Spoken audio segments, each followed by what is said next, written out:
அகிலத்தின் அன்பான சொந்தங்களுக்கு இனிய வணக்கம். மீண்டும் காலையினூடாக சந்தித்திருக்கின்றோம். ஈரான், அமெரிக்கா, இஸ்ரேல் இடையிலான முக்கோண மோதல் உச்சக்கட்டத்தை அடைந்துள்ளது. ஈரானின் பல்வேறுபட்ட பகுதிகளை இலக்கு வைத்து அமெரிக்கா, இஸ்ரேல் ராணுவ விமானங்கள் தாக்குதல் நடத்தியிருக்கும் சூழ்நிலையில் இஸ்ரேல் மீதும் ஈரான் மிக கடுமையான தாக்குதல்களை நடத்தியிருக்கின்றார்கள். ஏறக்குறைய டெல் அவிவ் நகரம் முற்றாக முடங்கும் அளவுக்கு மக்கள் அனைவரும் பங்கர்களுக்குள் பதுங்கி இருக்கின்றார்கள். அடுத்து சவுதி அரேபியாவுக்கு பின்னர் துபாய்க்கும் மீண்டும் ஒரு அதிர்ச்சி. அமெரிக்க போர்க்கப்பலை ஈரான் தாக்கி அளித்திருக்கிறார்கள். இந்த நிலையில் பிராந்தியத்திலும் உலகிலும் நடைபெற்ற மிக முக்கியமான பிந்தைய சம்பவங்களை இந்த காணொலியில் பார்க்கலாம். முதலில் அமெரிக்காவுக்கு எதிரான தாக்குதலை, அமெரிக்க படைத்தளங்களுக்கு எதிராகவும் இஸ்ரேலுக்கு எதிரான தாக்குதல்களை ஈரான் தீவிரப்படுத்தி இருக்கும் சூழ்நிலையில் ஈரானுடைய பாலிஸ்டிக் கெபசோனிக் ஏவுகணைகளை இடைமறிக்க முடியாமல் அமெரிக்காவும் இஸ்ரேலும் மிகப்பெரிய அளவில் திணறி போயிருக்கின்றார்கள் என்பதுதான் தற்போதுள்ள நிலைமை. நேற்று இரவு டெல் அவிவ் நகரை குறிவைத்து ஈரான் நடத்திய நூற்றுக்கணக்கான ஏவுகணைகளில் பல ஏவுகணைகள் இலக்குகள் மீது வெடித்து டெல் அவிவை துவம்சம் செய்திருக்கின்றன என்றுதான் கூற வேண்டும். பல இடங்களில் இஸ்ரேல் உடனடியாக ஊடக தணிக்கையை அமல்படுத்தி விட்டார்கள். ஏனெனில் இஸ்ரேலுக்கு ஏற்பட்ட இழப்புகளை வெளி உலகிற்கு மறைப்பதற்காக. இருந்த போதிலும் அவற்றையெல்லாம் கடந்து பல வீடியோ பதிவுகள் வழியாக இருக்கின்றன. எங்கள் வாட்ஸ்அப் சேனலில் பார்க்கலாம். பல கட்டடங்கள், 30-40 கட்டடங்கள் தரைமட்டமாக போயிருக்கின்றன. 2-3 கெபசோனிக் ஏவுகணைகள் வந்த வேகம் வீழ்ந்து வெடித்ததை இனங்காண முடியாத அளவுக்கு வானில் தெரிந்தவுடனேயே இலக்குகள் மீது வீழ்ந்து வெடித்து சிதறக்கூடிய காட்சிகள் எல்லாம் வெளியாக இருக்கின்றன. ஈரானினுடைய இந்த ஏவுகணை தாக்குதல்கள் மிகப்பெரிய பதற்றத்தை ஏற்படுத்தியிருக்கும் சூழ்நிலையில் இஸ்ரேல், அமெரிக்கா தனித்து நிற்க முடியாமல் பல ஐரோப்பிய நாடுகளையும் பல நேட்டோ நாடுகளையும் உதவிக்கு அளித்திருக்கின்றார்கள். ஆனால் வழக்கம் போல இல்லாமல் இம்முறை ஐரோப்பிய நாடுகளும் நேட்டோ நாடுகளும் சுதாகரித்துக் கொண்டு விட்டார்கள். அமெரிக்காவினுடைய யுத்தம் தன்னிச்சையாக அமெரிக்கா தொடங்கிய யுத்தம். இதில் நாங்களும் உள்ளே சென்று இவ்வாறு அமெரிக்க தூதரகங்கள் என்று ஒவ்வொரு மத்திய கிழக்கு நாட்டிலும் தீக்கிரையாக்கப்படுகின்றனவோ அதே போல தங்களுடைய தூதரகத்தையும் ஈரானிடம் இழப்பதற்கு அவர்கள் விரும்பவில்லை. தங்களுடைய சொத்துக்களை இழப்பதற்கு விரும்பவில்லை என்பது தெரிகிறது. பிரிட்டனுடைய பிரதமர் ஸ்டார்மர் டெகோ காஷியா தளத்தை அமெரிக்க படைகள் பயன்படுத்துவதற்கு தடை விதித்திருக்கின்றார். ஏனெனில் இந்த மோதலில் ஈடுபட நாங்கள் விரும்பவில்லை. அதேபோல கனடாவின் உடைய பிரதமரும் இதே கருத்தை குறிப்பிட்டிருக்கின்றார். மார்க் கார்னி, ஈரானுக்கு எதிரான அமெரிக்க இஸ்ரேலினுடைய போர் தன்னிச்சையான போர். இது சர்வதேச அமைப்பின் முழுமையான தோல்வியை குறிக்கின்றது. ஐநா சபைக்கோ நேட்டோ அமைப்புக்கோ அல்லது G7 நாடுகளுக்கோ எதிலும் அமெரிக்கா கலந்துரையாடவில்லை. இந்த சாதக பாதக அம்சங்கள் குறித்து எந்த ஒரு இடத்திலும் பேசவில்லை. அவர்களாகவே வேகமாக சென்று போரில் இறங்கிவிட்டார்கள். தற்பொழுது நேட்டோ நாடுகளையும் ஐரோப்பிய நாடுகளையும் துணைக்கு அழைப்பது ஏற்றுக்கொள்ள முடியாதது. இந்த போர் நிச்சயமாக உலகத்திற்கு ஒரு அழிவை ஏற்படுத்தக்கூடிய போர். கனடா இதில் ஈடுபட விரும்பவில்லை. வேண்டுமென்றால் சமாதான பேச்சுவார்த்தைகளுக்கு உதவுவதற்கு தயாராக இருக்கின்றோம் என அமெரிக்காவுக்கு உரையடி. பிரிட்டன் கனடாவின் அறிவிப்பு இவ்வாறு இருந்தால் ஸ்பெயின் ஒரு மடி மேலே சென்று ட்ரம்பினுடைய முகத்தில் அறைந்திருக்கின்றார்கள். அதாவது இந்த போர் ஒரு நீதியற்ற போர். ஈரான் தேசம் மீது அந்த தேசத்தினுடைய இறையாண்மையை மீறி வலிந்து சென்று நீங்கள் தாக்கி இருக்கின்ற ஒரு போரை திணித்து இருக்கின்றீர்கள். அவர்கள் போரை விரும்பவில்லை. போர் திணிக்கப்பட்டிருக்கின்றது. இந்த நீதியற்ற போரில் ஸ்பெயின் ஒரு நாளும் ஈடுபட மாட்டார்கள். அது மட்டுமல்ல, ஸ்பெயினில் இருக்கக்கூடிய அமெரிக்காவுடைய விமானப்படை தளங்களையோ ஏனைய தளங்களையோ நீங்கள் இந்த போரில் பயன்படுத்தக்கூடாது. இந்த போர் முடியும் வரை உங்களுடைய போர் விமானங்களை வெளியேற்றி விடுங்கள். உங்களுடைய அமெரிக்க போர் வீரர்களை இங்கிருந்து வெளியேற்றி விடுங்கள். ஸ்பெயினுக்கு புரிந்துவிட்டது.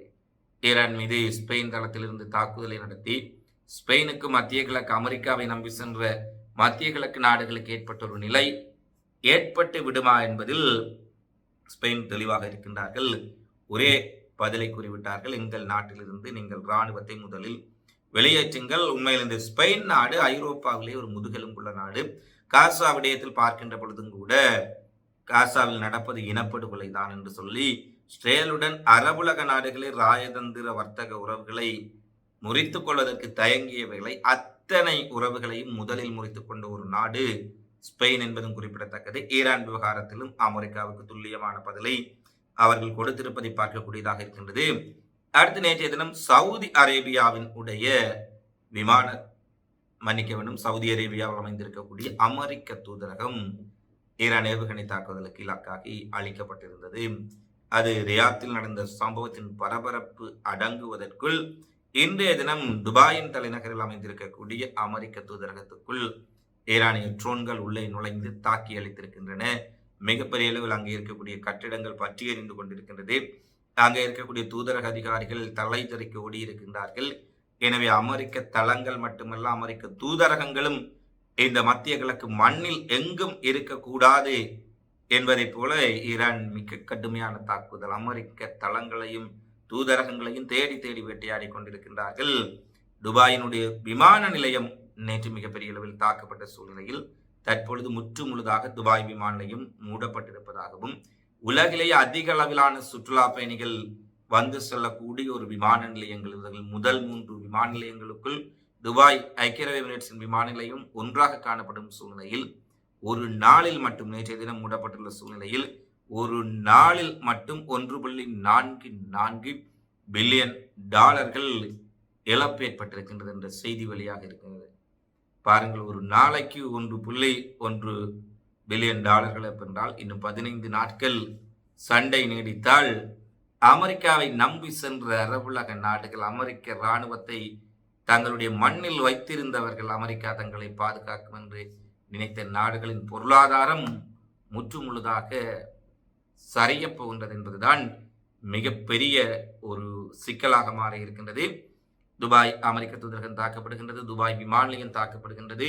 இதுவரை உலகிலேயே ஒரு பாதுகாப்பான நகரம் அபுதாபி, உலகிலேயே பாதுகாப்பான நாடு துபாய் என்று மார்த்தட்டி நின்றவர்களுக்கு இன்று தங்களுடைய விமான நிலையத்தையே பாதுகாக்க முடியாத ஒரு நிலையை ஈரான் ஏற்படுத்தி இருக்கின்றார்கள் என்பதுதான் நிதர்சனமான உண்மை. அடுத்து, வளைகுடாவில் உள்ள ஈரானிய கடற்படை ஓமானில் இருந்து தாக்குவதற்கு எரிபொருள் நிரப்ப தயாராகி வந்த ஒரு அமெரிக்க கடற்படையினுடைய போர்க்கப்பலை தாக்கி அளித்திருக்கின்றார்கள்.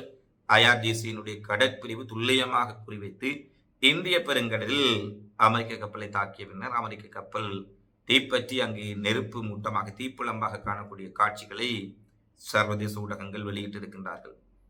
அடுத்து, அமெரிக்காவினுடைய பென்டகன் தலைமை தளபதியை ஊடகங்கள் நேற்று ஒரு சந்திப்பில் கேட்கின்றார்கள். அமெரிக்க இராணுவத்திற்கு இழப்புகள் அதிகமாக கூறப்படுகின்றன, நீங்கள் உண்மைகளை மறைத்து வருவதாகவும் குற்றச்சாட்டுகள் இருக்கின்றன. உண்மையில் அமெரிக்க படைகளுக்கு ஈரானிய தாக்குதலில் இழப்புகள் இருக்கின்றதா என்ற கேள்விக்கு ஒரு பதில் கூறுகின்றார். அமெரிக்க தலைமை தளபதி, ஈரான் மீதான போரில் நமது சிறந்த வீரர்களை நாம் இழந்து வருகின்றோம்.